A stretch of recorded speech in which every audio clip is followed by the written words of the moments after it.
as na toti panel member and all the viewers. You have to give me uninterrupted time. I was very quiet Yeah, for okay. 15 minutes. I was just keenly listening to what the BJP spokesperson was talking. Number 1, మనం ఏదైతే Yes. మాట్లాడుతున్నామో నిన్న జరిగినటువంటి temple of డెమోక్రసీలో ఏదైతే మనం భావిస్తామో పార్లమెంట్లో నిన్న ఓటింగ్ జరిగినటువంటి ఒక ప్రక్రియ, దాంట్లో విమెన్ రిజర్వేషన్ బిల్ అని చెప్పేసి తీసుకువచ్చి దాంతోపాటు ఇంకా 2 బిల్లులు మోస్ట్లీ డీలిమిటేషన్ గురించి మాకు అభ్యంతరాలు ఉన్నాయి అని చెప్పేసి మేము మొదటి నుంచి మేము మాట్లాడుతూ వస్తున్నాం. మీరు ఇందాక రైట్లీ మెన్షన్ ఆర్టికల్ 82 గురించి. ఆర్టికల్ 82 అండ్ ఆర్టికల్ 172 డీలిమిటేషన్ ఏ రకంగా చేయాలి అని చెప్పేసి 1950లో డ్రాఫ్ట్ చేసినటువంటి కాన్స్టిట్యూషన్ లో జనాభా ప్రతిపాదిత జనాభా పెరుగుతున్నప్పుడు ఏ రకంగా రేపు రాబోయే తరాలు దీనిని ఈ యొక్క ప్రపోర్షనేట్ రిప్రజెంటేషన్ పెంచుకోవాలి అని చెప్పేసి చెప్పినప్పుడు పెద్దలు రాసుకున్నారు. దాంట్లో ఆర్టికల్ 81 ఏమంటుందండి, ప్రపోర్షనేట్ గా పెరగాలి అని చెప్పేసి అంటుందండి. ఈ రెండింటిని తీసుకుని బేసిక్ స్ట్రక్చర్ ఆఫ్ కాన్స్టిట్యూషన్, నేను కేశవానంద భారతి 1973 కేసు గురించి నేను మాట్లాడుతున్నాను. ఇండియా అనేది ఒక ఫెడరల్ వ్యవస్థ, ఇండియా అనేది రాష్ట్రాల సమూహం, it is a union of states. Basic structure ఏమని చెప్తుందండి constitution? It is basically every state has equal power, every state has to be given equal representation.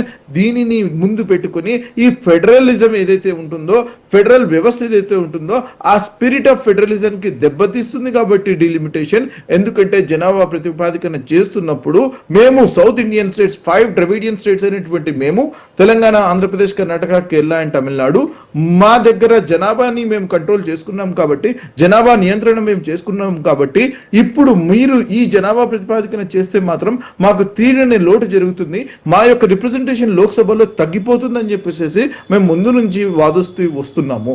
మేము ఒకరమే కాదండి, లీడర్ ఆఫ్ అపోజిషన్ ఉన్నటువంటి రాహుల్ గాంధీ గారు క్లియర్ గా చెప్పారు. సౌత్ ఇండియన్ స్టేట్స్ కానివ్వండి, north eastern states కానివ్వండి, యూనియన్ టెరిటరీస్ కానివ్వండి, దీంట్లో బలైపోతున్నాయి. పవర్ ఏదైతే ఉంటుందో నార్త్ ఇండియాకి షిఫ్ట్ అవుతుంది, నార్త్ ఇండియన్ వాళ్ళు సౌత్ ఇండియా వాళ్ళకి రూల్ చేస్తారు. ఇది అత్యంత ప్రమాదకరం ప్రజాస్వామ్యంలో అని చెప్పేసి మేము మొదటి నుండి మేము వాదిస్తూ వస్తున్నాము.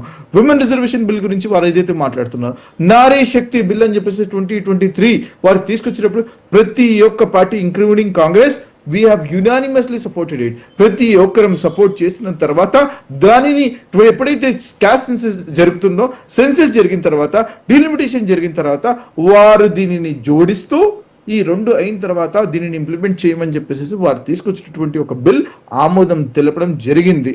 ఇప్పుడు వచ్చేసేసి డీలిమిటేషన్ అని ఏదైతే వీరు విమెన్ రిజర్వేషన్ బిల్ యొక్క ముసుగులో డీలిమిటేషన్ బిల్ కూడా పాస్ చేసేద్దామని చెప్పేసి వారు చూశారు. కానీ ఈ రోజు 2/3 ఆఫ్ ద మెజారిటీ కావాలి